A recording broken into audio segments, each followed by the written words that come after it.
Kismat, welcome to Political Hope. Uh, Thank you for inviting me to your podcast.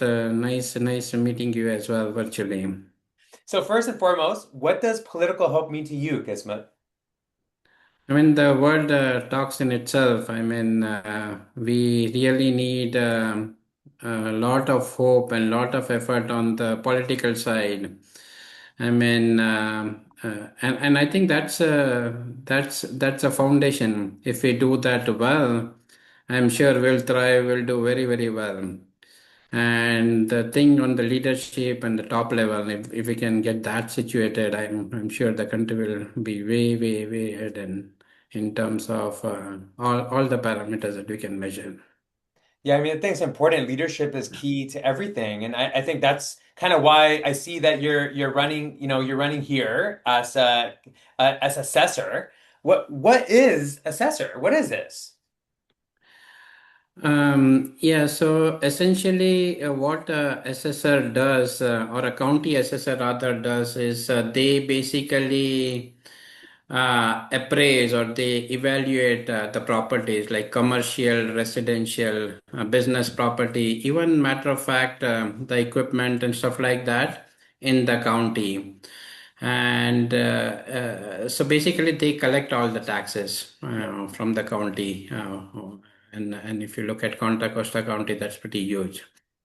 So when you say that, it's basically like not the accountant for the county Sorry, what is that? is basically the accountant for the county. Well, not accountant, but it's like they appraise the property. They are not quite like accountant. For that, they have a different department, but they basically put the value on the property, and then there's another department that collects, but they appraise, right? I mean, if it's a house, they'll appraise. Okay, this is this price. This is what the tax has to be. Same for the business, right? If there's a business, if there's a commercial or huge building, let's say Wells Fargo or AAA, right? They'll go and evaluate or appraise that property, and then they'll collect appropriate tax on the commercial and residential properties. Right, and I also see here that IT plays into this a lot, and that's come up. I've noticed when I think about assessors. What how does tech how is tech involved with being an assessor? We are in Silicon Valley, and tech is a big part of Silicon Valley, and I'm actually a big part in tech space as well. Mm. So it is extremely important that we being in the tech capital of the world, let's put it that way. I mean, every office needs to be upgraded to the tech to the best as we can. And certainly, I've spent more than 25, actually 28 years into tech space. So I understand the tech space really well, and I've been running my business for about 18 years into the tech space. So I really see a huge room of improvement, and that's where I think it can add a lot of value.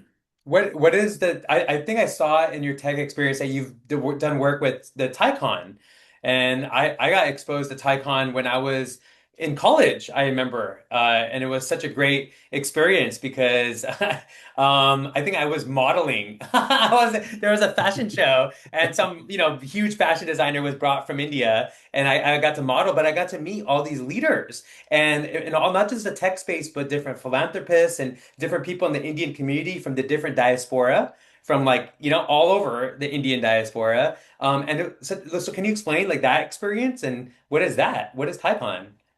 Um, well, um, I got associated with Icon back in India. Actually, I don't know if you know about Kanwal Reiki. He's one of the founders of Tycon. And I was living near IIT Mumbai, and he's actually passed out from IIT Mumbai. And he donated a huge chunk of money back in the day. Well, let's go back. This was in 98, 99, something like that. Mhm.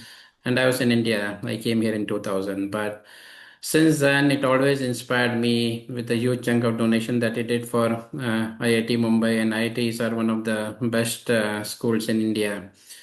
So since then, I have been following them. I came to this country in 2000, and I moved back to Valley in 2009. And since then, I've been taking part into Taikon in different like volunteer different areas. I've helped them out, and I'm quite inspired by the tech founder, especially Indian diaspora founders, right? Where you get to learn. It's a lot of shared learning, and yeah, to me, it is a huge place to go motivate myself and learn from peers, industry peers. So I've known almost, I have a good chunk of friend out there where I occasionally, I mean, I won't say rarely, I go there and I meet them on a case to case basis. And TiECon happens once a year, so I attend every year. Yeah, no, I might have to go this year now that we've connected because I have to go revisit my maybe I can model again, up there, right? With the beard this time. But Yes, yeah, yes.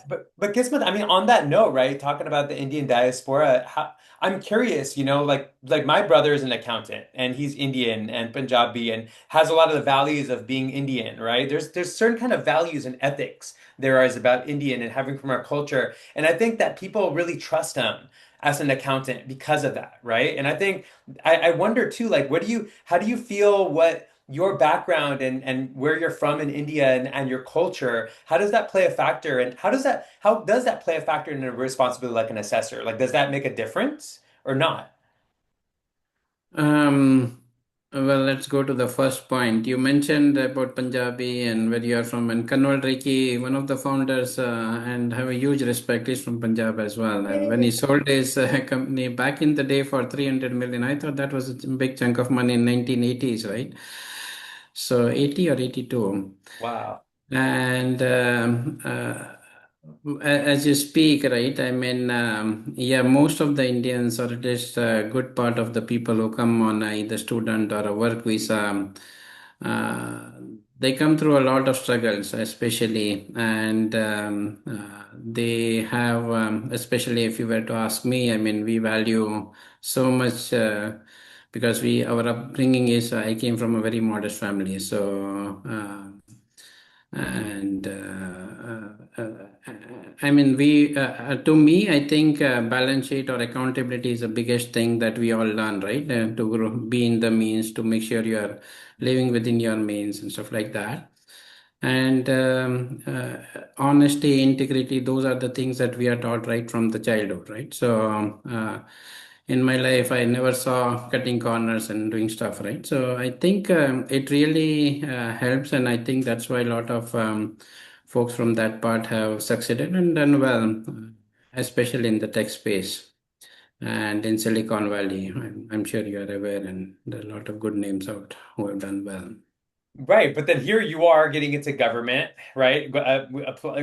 Going for being an assessor. I do see there is a movement of more Desi people all around the country that are starting to step into government spaces. Being the doctor, being the engineer, being the business owner, right? We've got that already, right? But this is like Right. an interesting move. Like, why are you making this move? Yeah, and there's a good storyline. I mean, I lived in Chicago for almost 5 years, and I moved to Bay Area. And few years back, I started getting involved into political space, especially when my brother ran for mayor. I looked at the balance sheet, accounting, and stuff like that. And our city was running in a deficit, and we raised the tax. And the thing that bothered me is next day, most of the city managers, city attorney, in spite of running the city in red, right, they got a huge bump in the pay package. And having said that, when I moved from Chicago, I used to have 9 months winter. And when I moved here, we rarely use AC and stuff like that. Maybe for 2 months, I would say, maybe three at the most. Wow. And our utility bill, where I lived in 9 months without any, I mean, heat would be there constantly. Our utility bill was, well, almost 35% less, or 30, well, I would not say 30, more than 50%, half of that, right? I mean, so here the bills were huge in spite of I'm not using. So I thought when I look at things closely, I realized that there's a huge room of improvement. Mhm. And if somebody doesn't step up, this is gonna be a struggling place. And I love California, I love county, I love San Ramon. I've been glad to be a part of the county and enjoy each bit of it. My kids grew here from all the way from kindergarten to college now. Both of them are in college. So I think what I thought is, and I'm seeing a huge trend of people moving out, right? I mean, I've seen people move to all different pockets because of different reasons. Mhm. And even I don't know what you do or what kind of business. I know you are into farming, but I'm into tech space, and in 20 years, I've seen so many areas of improvement, especially for mid-sized to a small business owner. There's so many changes that could be done. And I thought if nobody does it, I mean, things are not going to come back on its own, right? Somebody has to step up and take up the responsibility. And fortunately, both my kids went to college. I have enough time on hand, and that's why I got interested. I thought, let me do my part and let's do civic service and hopefully do our best to make the county a better place to live. Well, that's a good, question too, right? How does an assessor how does that affect the job market and also businesses and how does that impact? Like, I mean, what could you give some examples of what that looks like or Yeah, so as I went back to my little experience when my brother ran for mayor and I see the sales tax increase, I figured out that the biggest area of improvement, and then I actually closely looked at the balance sheet, the budgets, and the places to improve because I did want to do my first hand experience and see where could we cut down the cost, what is the city doing. And as the sales tax passed, I saw the salaries bump up, right? Mhm. And then when I went back and looked at Walnut Creek, San Jose, all the cities are running in deficit, right? And the easiest thing that people are doing, or the career bureaucrat or politicians are doing, is they go put a tax ballot and Yep, get more money, right? yep, yep, And it's become honestly very expensive. yep. So if the thing of accountability doesn't happen at the county level, right? I mean, ideally it should happen at the state Right, level. right. But given my first race, I decided to start from the county level and make sure that the counties and cities are balancing their budget. The culture of accountability, the culture of living within the means, the culture of balance sheet has to come, right? Because we cannot keep going to the people and raising the taxes. As I've seen, actually, in last 2 years, I've seen that. And what shocked me is now there are another tax ballots coming. So why Mhm. assessor office? Because they are the biggest source of revenue for all the cities in the county. And if they do a job well, and if they have accountability culture at that level, all of that will percolate to the city, and we will not have this deficit issues that we are seeing right now. Yeah, I mean, I feel that is really, really critical because I know right now there's a Measure B or something with Contra Costa County and they want to increase taxes. But there's no plan for that, right? So they're like, there's no actual plan or strategy. And so when the money, if it does get passed, that, like you said, it could easily just go to pay people more money, and then not really go towards programs or go towards initiatives or businesses or farms or whatever. Because, a lot of the language is around it's for food security. But then, like, will that money actually go to the farms to farm the right way, to the food, all that? So I think what you're saying is really important. I mean, what I'm still trying to wrap my head around, Kismet. You got to give me some background. Like, what is? I'm still can't figure out what an assessor is because, like, there is a county accountant, right? Yes, there is And a that county county, accountant. that's the person making sure the taxes and the budgets and they're doing budgets too, right? Right. And then the assessor is doing budgets, but not with the taxes included. It's more like an assessment of all the valuations, everything in a county. Right. Yeah. So, I mean, yeah, I have a lot of experience in business assessment side. So, Wait, when hold I on, wait. look at, But before you even go there, because but wait, so you're saying you want to run the county or a city like a business? Are you saying you want there to be efficiency in a city and a government? Are you what? I think you're in the wrong country. Hold on one second. Where's Doge I at? wish I Is he was. Doge? Is there Doge? Is this Doge for the county?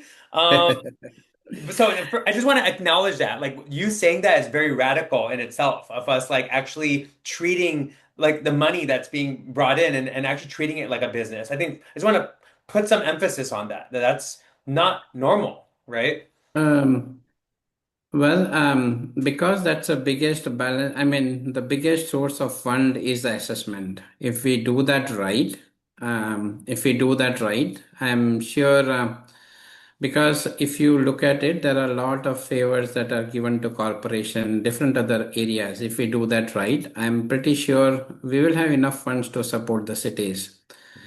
So, and I wanted to do my part, right? I mean, honestly speaking, I haven't, I mean, this will be first time working in the assessor office. But areas that I look at which could be improved can certainly make sure we don't have the measures. Yeah, Measure B and Measure G are on the ballot. Actually, they are on the ballot of this year, and they both will push us, right? I mean, we above 11 if that goes past by. So it's not kind of a dodgy, but the culture of accountability, if we do that right, at least access the property, we don't have to get those additional funds, is my understanding. And even if I could go back and see what problems we have in this current assessment office that I could improve myself. Yeah, I mean, I definitely think there is something about having experience in the tech industry in especially in the Silicon Valley because things have changed so much over the years and there's been different, systems. I mean, you've probably seen the ups and downs of the tech industry and how you've had to do that. I wonder if that's played a factor.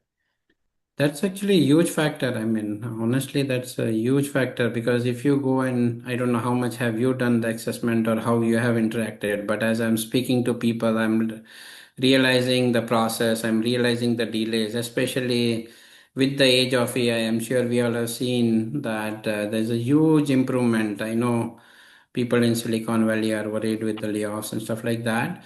But if you look at the balance sheet of almost all the big five or all the big ones, right? They call Meta, right? Meta, or all the big Yep, fours, yep. right? They all have wonderful balance sheets. So there's a huge room of improvement, especially on just the digitalization. Forget the AI part, right? Right.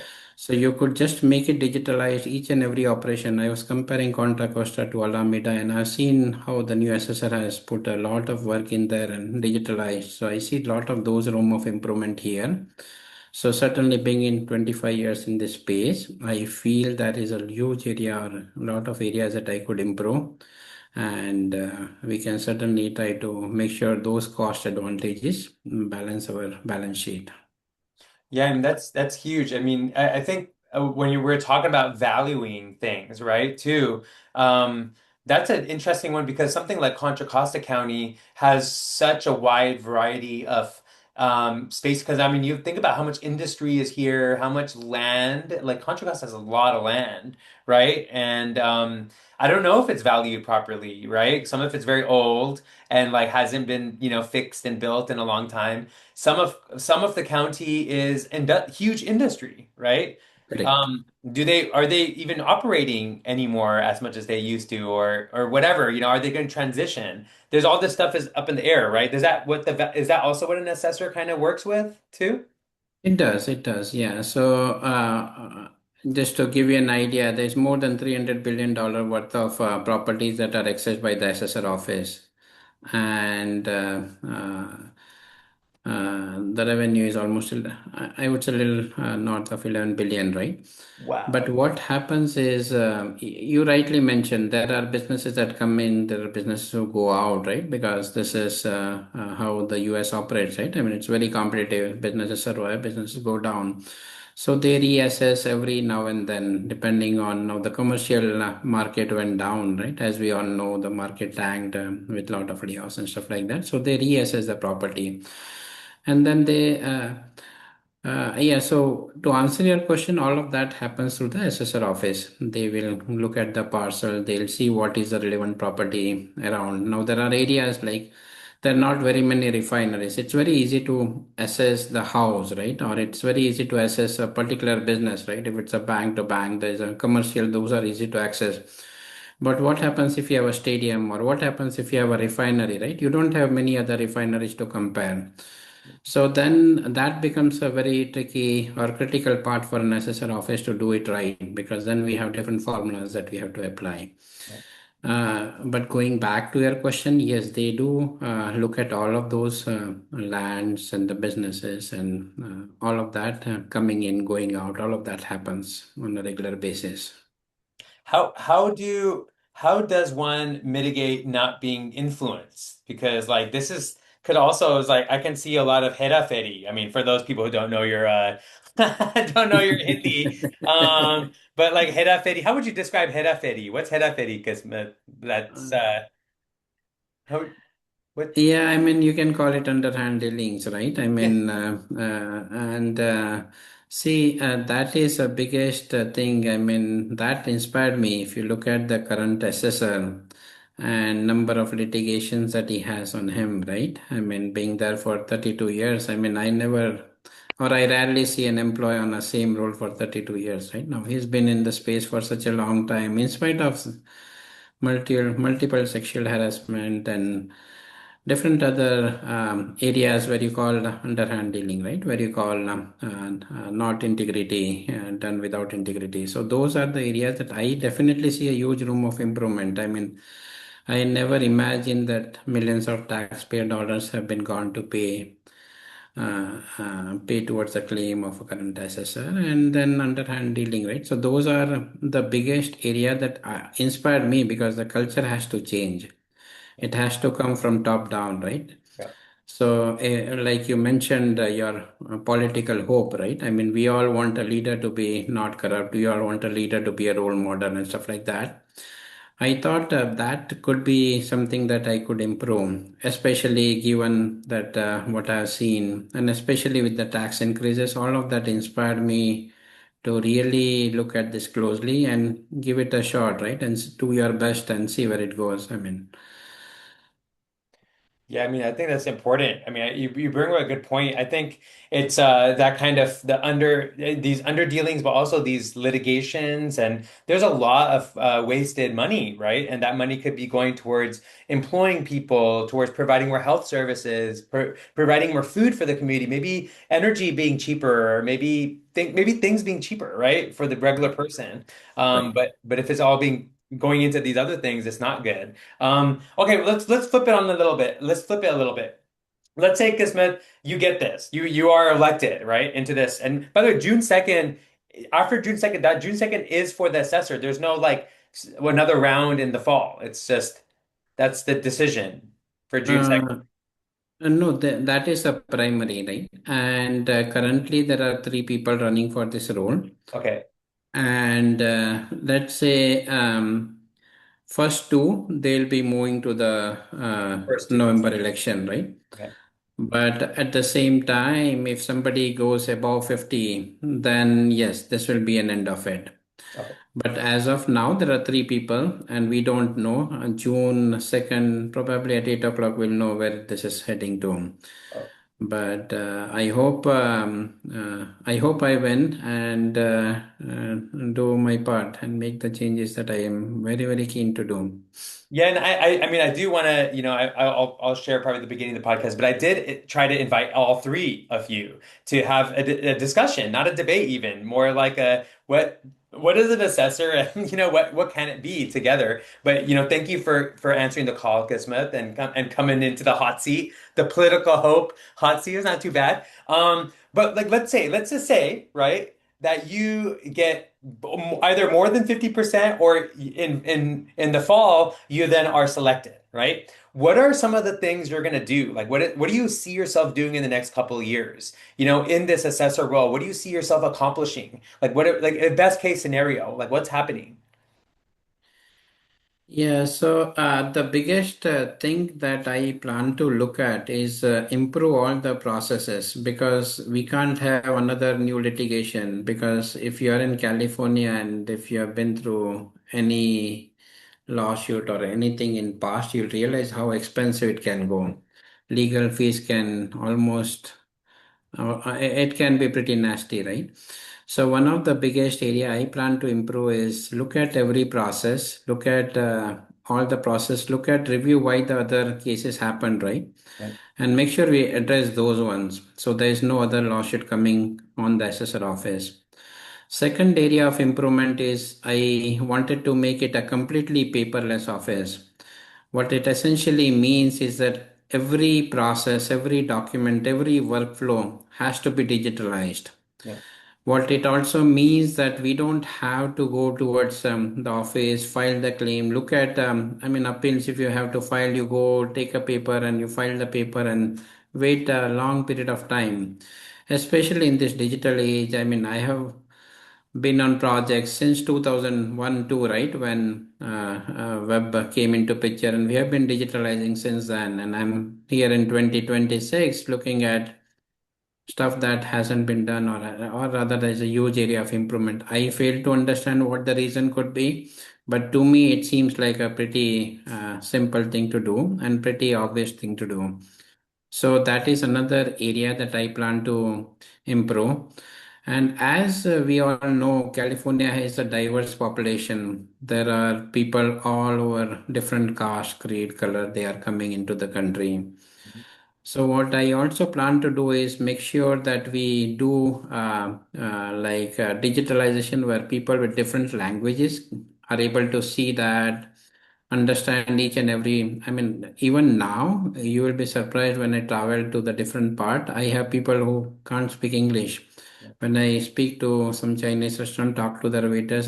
Just matter of fact, yesterday I was invited into a Chinese.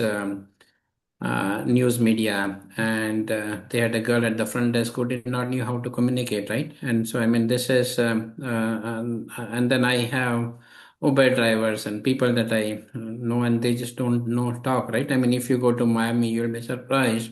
I right. came from Miami and people just talk Spanish, right? It's hard to Yeah, communicate. So I guess even if you look at our county, there is a good chunk of population who is Hispanic and who talks different language. So I think we really need to make sure that everything happens in their own multilingual uh, languages so they can understand. Because in the end, we need to serve the community. That is what we need to focus on being an elected official. So that is another area that I really think we could improve. And on top of that, we need to have a huge customer service. What that essentially means is have a lot of outbound events where we invite people to come and talk. We encourage people to come and talk, right? And have possibly a 24/7 customer service.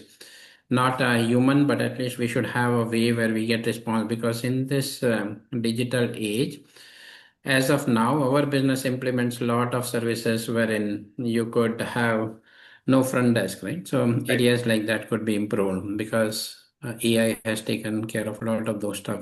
Having said that, yeah, we would have human interaction, but a lot of simple services could be digitalized, put on AI, and I'm guessing that will be a huge help to for our community, our people, and we can use the same workforce into different other things that we can improve the county in. That's good. Yeah, I mean, on the languages part, as I sit on the advisory council on aging, that's one of the big things that come is coming showing up in the data.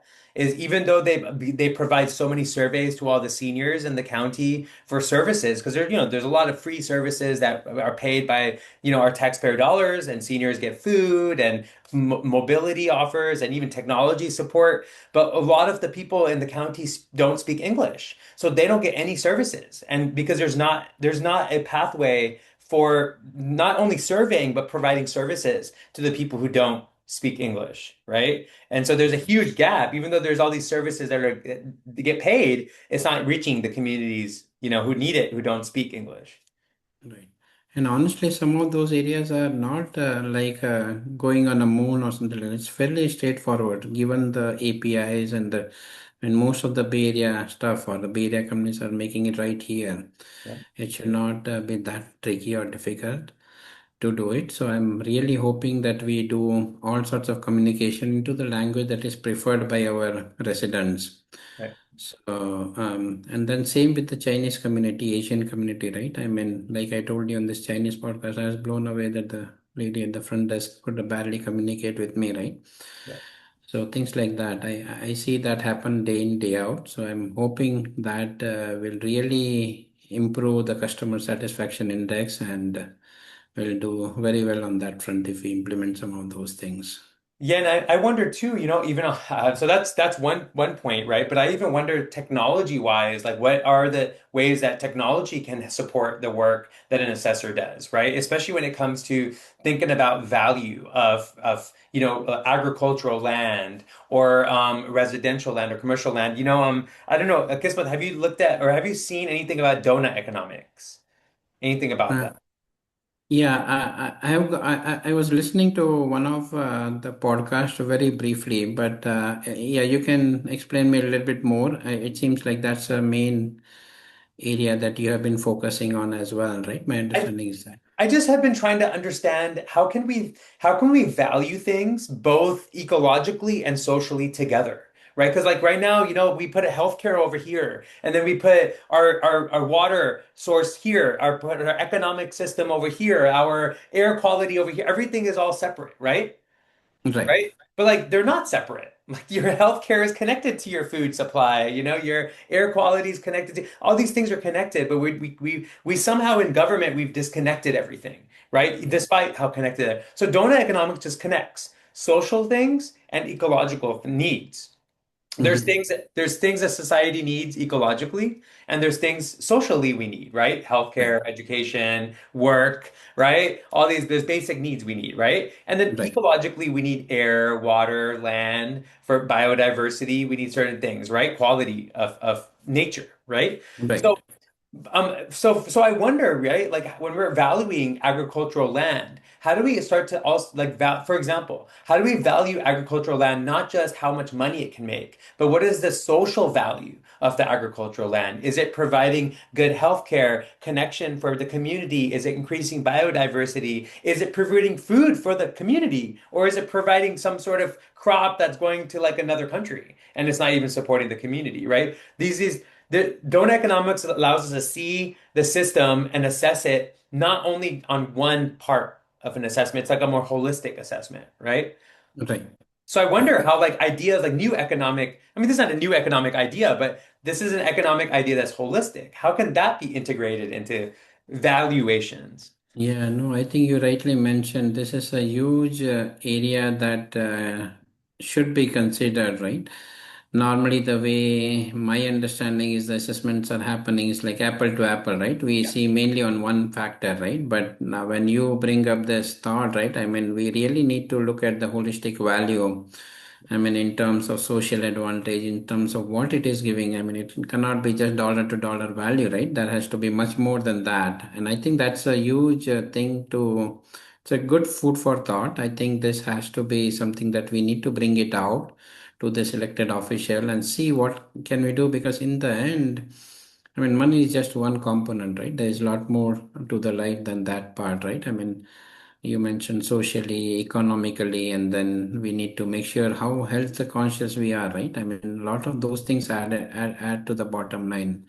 Yeah. I don't think that is happening at this point. I mean, I'm pretty positive that is not happening, but this is a good food for thought, wherein if I get an opportunity, I'll certainly give a good, solid thought to see what we can do to get something like this on the assessment side. Because I honestly, I'm 50, right? I'm above 50. I mean, I just crossed 50, so No I way. You're looking start good, man.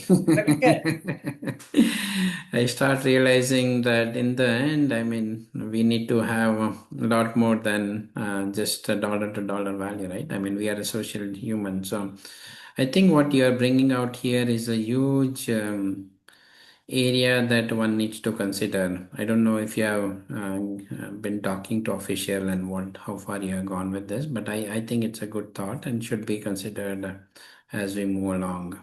Oh yeah, definitely. I mean, I've given some presentations and recently you might not know about it yet, but if you end up becoming an assessor, there's the county has something called the Green Empowerment Zone that's happening where they're organizing all the mayors in Contra Costa County, all of the Phillips 66, the different or big organizations and companies, and different county supervisors and different county people with from the conservation department, all these different things to kind of think about how do we make the just transition economy economy? Like, how do we, switch? And I brought this up, the donut economics, and there was a lot of curiosity because it really does bring everything like together, right? Rather than it all being separate. And I'm also, I want to be wary, Kismet. Any idea can become toxic too, right? Like you can have socialism, but then it can become very toxic. You can have capitalism can become very toxic. Everything can become very toxic in the wrong conditions, in the wrong hands, right? I don't want to be too attached. Although donut is delicious, we have donuts, we have gulab jamuns, right? So, we love donuts in India, right? We're good with donuts too. But I do think that it's really important for us to think about how do we think about things differently so that it works for everybody, right? Because right now the thing's not working for everybody. It's not even working for the environment, That's the thing for Right? me, Yeah. right? Is Yeah. environment. Right. Yeah, I know. I got closely working with Chirag, and he's been trying to focus heavily on the climate related areas. And I was just blown away to see when he talks certain things, right? So, yeah, that's a huge area that we all need to give a closer look and do whatever best we can, Yeah. especially we being in Bay, right, next to the ocean. As we really need to. I mean, and then Yeah, you said you were speaking to China, but China is doing they're a part of their economic development in some places is ecological restoration because indeed, they indeed. understand if you restore the ecology, you create so much more abundance, right? Yeah, yeah, you do. Yeah, I completely agree with you on that. And while I see a lot of these foundations, they'll have a huge tree plantation initiative, and especially here in India, so Ganga cleaning Yeah, projects and all this current Modi government has done. I mean, we really need to look at stuff like that, and it all happens at the top level, right? It all has to come from the leadership. And if we do that, I'm sure we all will benefit, or humanity will benefit in a very huge way, right? I do. I did think so. And I do think I'm glad that you're open to having conversations and having these ideas. I think if an assessor has this kind of responsibility, it'll be really valuable if the assessor is also open to learning new ways of thinking and how are other people around the world different. I mean, there's probably assessors in every place in the world, right? How can we learn from each other more, right? No, it is true. I mean, that is the biggest or the fastest way to learn, right? If we all gather and see what can be done. I mean, I certainly agree with you on that front. Yeah, and I'll tell you one thing, if you ever want to inspire people to vote who don't normally vote, you give them a new idea. Because if you just tell them to vote on what they already is happening, nobody's going to be motivated to vote. But if you give them a new idea, they'll be inspired, you know? Yeah, no, you rightly mentioned, and that is one of the big uphill battle, actually, uphill area of improvement that I have been thinking since I got in. Because when I see, actually, matter of fact, it's just today, right? I got a call from somebody, and they said, "Hey, we can help you in your campaign in the last minute." I'm like, "How did you get my number?" He said, "It's a public data." Then I'm like, "Okay, what can you do?" He said, "I can show you how many people voted as of today." And then I pulled the number, and he said, "I'll share you the data." He shared me the data. I looked at it, and it showed that 9% of the people voted. Now, honestly, there's PDI data, Right. and I thought in Contra Costa County, 9% of the people voted as of yesterday. Wow.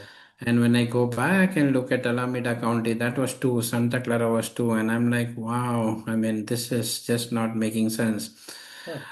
And I'm new to this scenario, right? I mean, political run is my first one. So, but when I looked at nine, when we are 4 days away from the results, it bothered me. And I think what you are mentioning is a huge area that we all need to have people look at civic service, do their part. Otherwise, it's going to be pretty hard, right? When you say 2% people voted out of 100, and that too 4 days before election. I mean, I was blown away, to be honest with you. Yeah. I know PTI gives a real data. I don't know where they pull the data. I'm still yet to find that out, but this happened today. So when you say we need to encourage people to come and do civic service, it's easier said than done, and that's another huge area of improvement. Yeah, that's huge. I mean, I've been studying this for years and watching the patterns and definitely it's once again the numbers don't lie, right? There's more people who don't vote than people who vote. Yeah, 35%. I mean, I was blown 35%, and that to 9% today, as of yesterday. Isn't that concerning? I mean, I was very concerned. I mean, to me, that's not a democracy. And but also, right, it means there's an opportunity. But what we have to ask the question is why aren't people voting and how do we change that, right? How do we inspire people to care? And I don't even think voting is what's going to get it. It's more about education because if people don't know what's happening, I mean, if we don't know what an assessor is, how are we going to Yeah. vote for an assessor? Yeah, and that is another thing. I ran a campaign, right? I sent an email out to a bunch of people, and you will be surprised. 99% of the people asked me only one question, right? Which party are you in? I'm like, this is a non-partisan race. Oh So my forget God. about what an SSR does. And today in the text message they just put a P, right? That means which party I'm in. I'm like, oh my God, this is a non-partisan race. No, but you still need to give me your thought. Then they'll ask me, okay, who governor did you pick? Whom did you vote last time? So forget about who the SSR is. But it sounds like the two-party system has been still in the mind of everybody. So people don't understand this a non-partisan race, it's a partition race. So I'm not, it's a non-partition race. We are not required to disclose and stuff like that, right? But it did tell me that people just don't know, right? I mean, they think it's a partition race and I need to say whether I'm this or that. Yeah, and then it also makes me wonder, like how I remember the last statistics I saw, but there's more independents in California than both Republicans and Democrats, right? And so or is it something like there's some interesting statistic that we have California has significantly a lot of independents, and Uh, Sorry, yeah, you can go ahead. right? And so it's interesting to think about how people want to know, like who are the people that want to know what side you're on versus how many people probably don't vote anyways, but they don't care. I also, but they're not voting, right? Right. Yeah, I like that. They are not nobody. Yes, they are certainly not nobody. Right? There's certainly nobody. Maybe we need to have the I don't know party, I don't care party. I don't care party.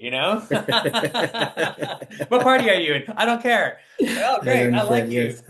I like you. Independent works too, but still that gets complicated because now there's like, look, the California governor. There's like how many different kind of parties there are, people. Yeah, I was surprised. 61 people are running. Actually, a guy called me today and he said, which party are you in? And can you help me fill the ballot? If you're first, tell me the party, then I'll let you fill my sixth ballot. I'm like, yeah, good luck with that. I said, but yeah, 61 people running and so many parties. I did not knew this Green Party, Liberal, but so many parties. So many Yes, parties, right? Libertarian, yes, yes. everything.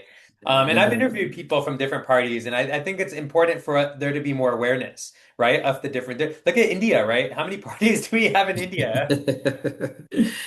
Yes, very true. And yeah, so going back to the independent, yes, there are few reports that are saying that the people are not happy with this and that party. But yeah, to me, if you were to look at the data that I got from the county, I think that's still a small number. Is that growing? Yes, there are reports that say it's growing.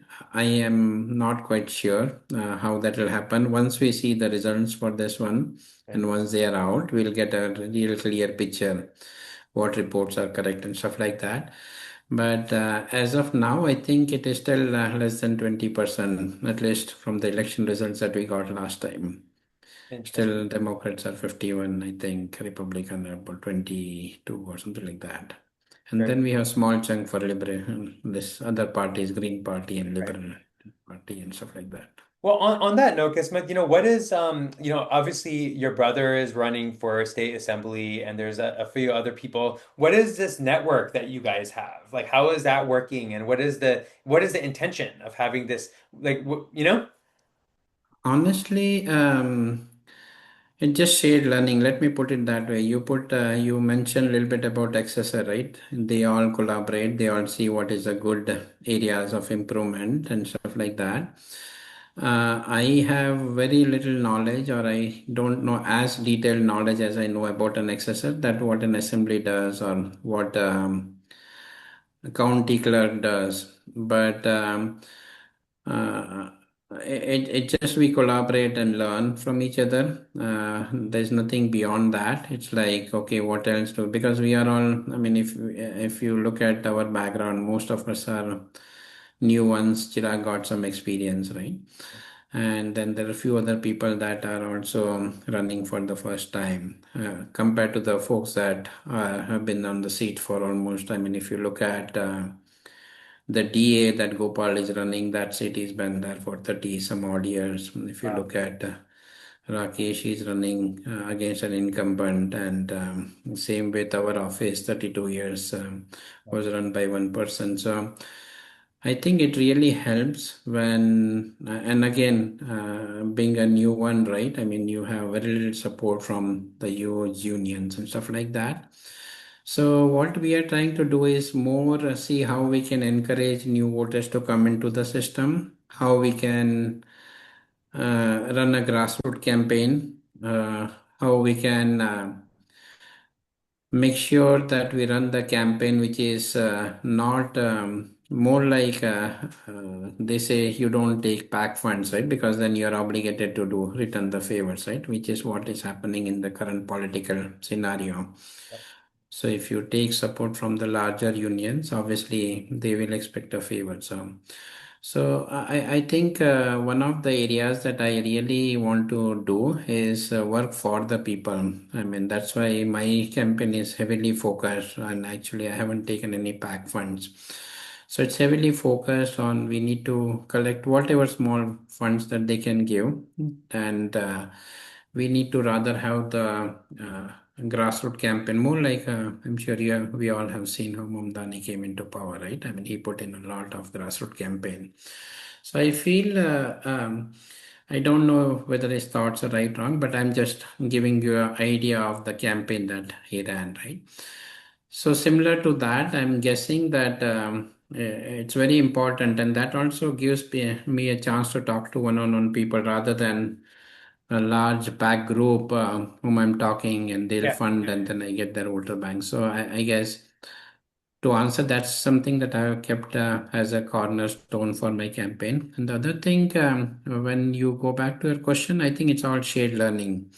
What worked out for you, what else we can do, right? Because with limited funds, we need to see what best we can do or how we can do an impact, right? Because it's county races are pretty could get pretty expensive pretty quickly because you got to reach a lot of audience. Yes. So we are just trying to learn from each other and see maybe this is what we try and stuff like that. Yeah, and I appreciate that because, one of the things that I find really important about what you shared and what I know too is pushing people who are not getting voted. There's no competition, right? When somebody's running for office and there's no competition against them, then there's no need or there's no space to evolve or change, right? No new conversation is happening, no new movement is happening to deal with the problems that community's dealing with or that responsibility has to deal with, right? Yeah, no, that is very true. And what even bothers me is very heavy duty positions like board of supervisor or even board of equalization. If you look at those boards which oversee everything, I mean, if they go unopposed, I think that really needs to change because without that, there is no improvement that's going to happen, right? If and we all have seen, I don't know how you have seen, how long have you been in India, but we have seen the Gandhi family ran for 70 years, right? I mean, that's a huge chunk. So same thing here. I mean, a regular politician and bureaucrat, they bring their own people and then things keep going on. And when I lived in Chicago versus here, I mean, I honestly see the difference. I mean, in terms of everything, right? In terms of because, and then I lived in 4 years in Memphis, Tennessee. I mean, where we had no stat tax, our utility bills were far leaner.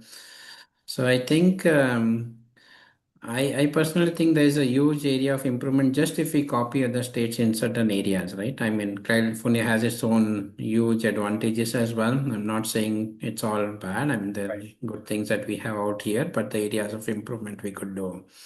And we don't have to go to different country. I mean, just go to next state and see what they have done. I mean, it's not that difficult. Yeah, it was knowledge sharing. Yeah. Kismet, is there anything you want to tell people out there who kind of are who don't vote or do vote or kind of are on the edge of voting or just around civic engagement? Like, do you have any advice or encouragement about civic engagement? However that looks. It's obviously Yeah, voting so is very important. What else?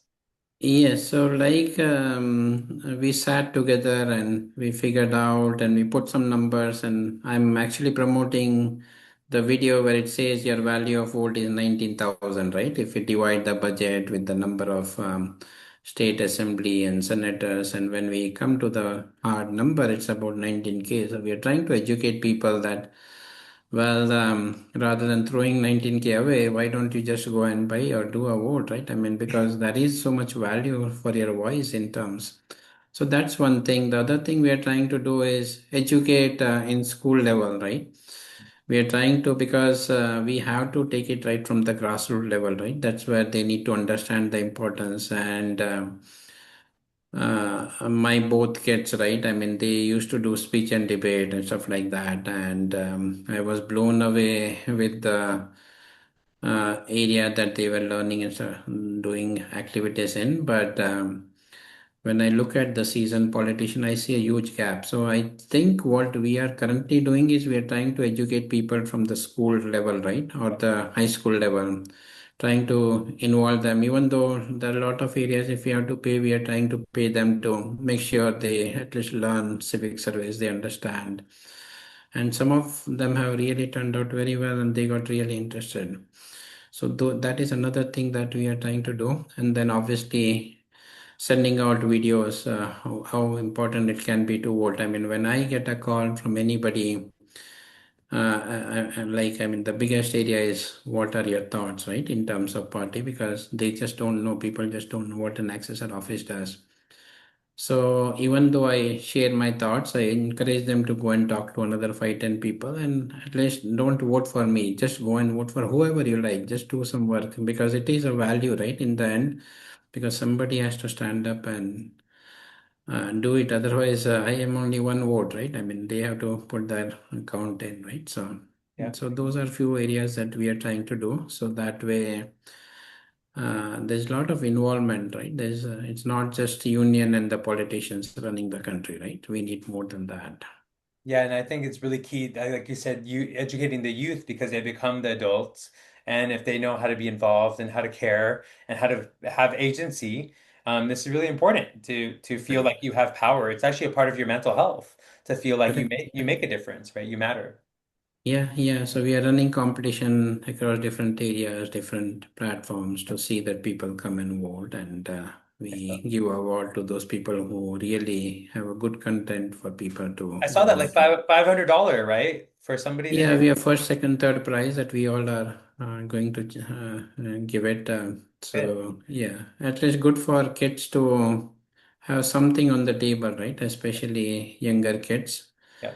and that's one thing that we have done. And then we are educating the value of votes. We are trying to tell everybody to go and vote, not to us, just to whoever you like, right? Yeah. Do some part, at least go and vote, right? It's So that's what. $19,000. Come on, you can do it.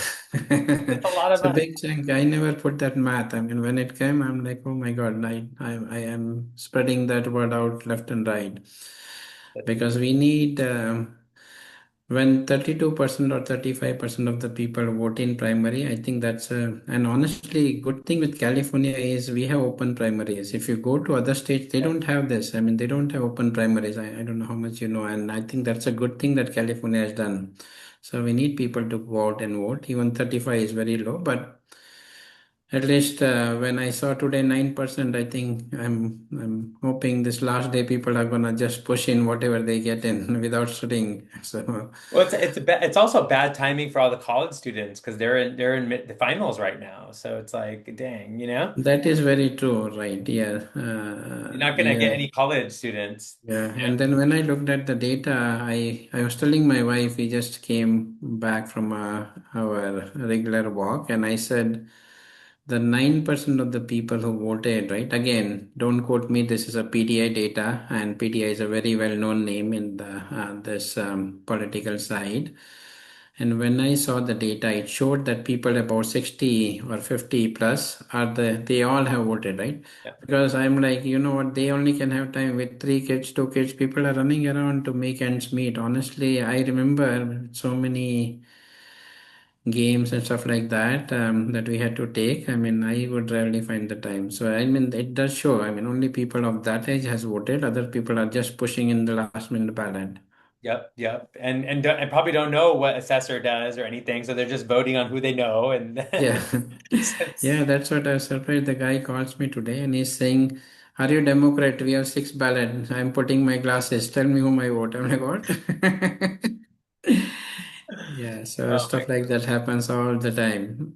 Next time maybe you can just be like whatever you want to see in me, I'm that, you know? So if you want to see a Democrat, you go ahead. If you see a Republican, you go ahead. Whatever you see, you know, just put Yes, that. that's true. Yeah. Well, thank you so much, Kismet. You know, I really appreciate you jumping into this conversation, and I hope the next time we have a chat, you know, there's positive news in any way. I mean, the most positive news I could hear from you is that we've inspired millions of people to vote, thousands of people to vote, and not just vote, but stay engaged, go to meetings, go and be involved in meaningful ways, right? So, thank Yeah. you for being a part of that. Yeah, and I forgot to touch upon one of the areas, right? I mean, I grew up and my dad always told me, you know, he's a political guy, stay away from him, right? And I don't know how much you see. I have seen a lot these days. So we are now telling, okay, we are in a leadership, right? It's not a political role because somehow people like to stay away. So that's another thing we are trying to say. It's a leadership role. If you want, you can take it. And honestly, it's a leadership. If you look at your political role, it's not political, it's a leadership, right? I like So that. that's another thing that we are trying to do to make sure that people know what it is and just don't stay away. At least come and engage, right? So That's a really good reframe, Gizmo. I'm gonna save that one. It's political hope, but it's also leadership hope. yeah, Okay, it is. Yeah. make me change the name of the podcast. Yeah. Gizmo, anything else you want to share before we go? What's your what you want to share your website and or is there anything else you want to share before we close? Yeah, so all I can say is, yeah, my website is kismatforpeople.com. Anybody who wants to go through that can look into that, understand what I'm trying to do, what are my priorities, and why I'm in for this thing. And yeah, I came from nothing in this country and I've built a business where I've employed a lot of people. So in the end, I would say accountability is in my blood. I mean, I've seen that all the way from how I passed out to right now here. So I would say definitely we need change, especially in all these offices, because otherwise it's going to stay the same. If we keep electing the same people over and over again, then there's you got to get the same results, right? So. Hmm? Awesome. Thank you so much. Thank Well, you so thank you so much, Indy. I really enjoyed talking to you. And honestly, you have been doing a great work for the community. Keep up the good work and encourage people. And let's hope we all learn together. Yeah, maybe we could give them $19,000 if, or we take $19,000 from them if they don't vote, Yeah, you if know? they don't vote, yeah, something like that we should do. Thank you so much, Kismet. Thank you so much. Really enjoyed talking to you and nice chatting with you.